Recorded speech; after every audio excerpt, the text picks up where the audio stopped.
আরে যাত্রীটা আমার হাতে আছে এখনো, প্লেন ছাড়ার দরকার নেই। এই ঘর বাড়ি এ কি থাকবি নাকি? বছর ঘুরতে দাও, এই জায়গায় 3 তলা ফাউন্ডেশনের বিল্ডিং উঠবিনি। তুমি সৌদি যাইয়া 3 বেলা খুরমা খেজুর খাবা। সোহান, সোহান, কই সোহান, তাড়াতাড়ি বাড়াও, প্লেনের সময় হয়ে গেছে তো। তোমার জন্য কি প্লেন অপেক্ষা করবি নাকি? তাড়াতাড়ি বাড়াও বাড়িতে। হ্যাঁ, আরে যাত্রীটা আমার হাতে আছে এখনো, প্লেন ছাড়ার দরকার নেই। চাচা আপনি চলে আইছেন? হ্যাঁ চলে আসি, আইসো আইসো আইসো।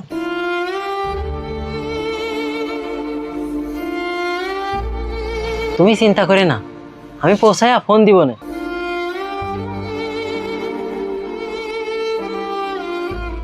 আরে আসো তো তাড়াতাড়ি, এসে তুই প্লেন ছাড়িয়ে দিবি নি। আব্বা মা দেখে রাখবা, সাবধানে থাকবা, আর মুইটা দেখে রাখি। তুমি আইসো তো, এত চিন্তা করো তো কি জন্য বুঝি না তো। এত ইমোশনাল হলে কি বিদেশ যাওয়া যায় নাকি? হ্যাঁ কি করবো চাচা, এই ঘর বাড়ি বউ সলপাল বাপ মা রেখে জাতি মন করছে না। এই মায়া ত্যাগ করতে শেখো, বুঝতে পারছো? এই ঘর বাড়ি এ কি থাকবি নাকি? বছর ঘুরতে দাও, এই জায়গায় 3 তলা ফাউন্ডেশনের বিল্ডিং উঠবিনি। তুমি বিদেশ যাবা, বৌমার নামে ব্যাংকে টাকা পাঠাবা, বৌমা টাকা তুলবি আর খরচ করবি, তুলবি আর খরচ করবি। সৌদি যে কাজের কোনরূপ কোনো অবহেলা করবা না। কপিল যা বলবে তুমি তাই শুনবা।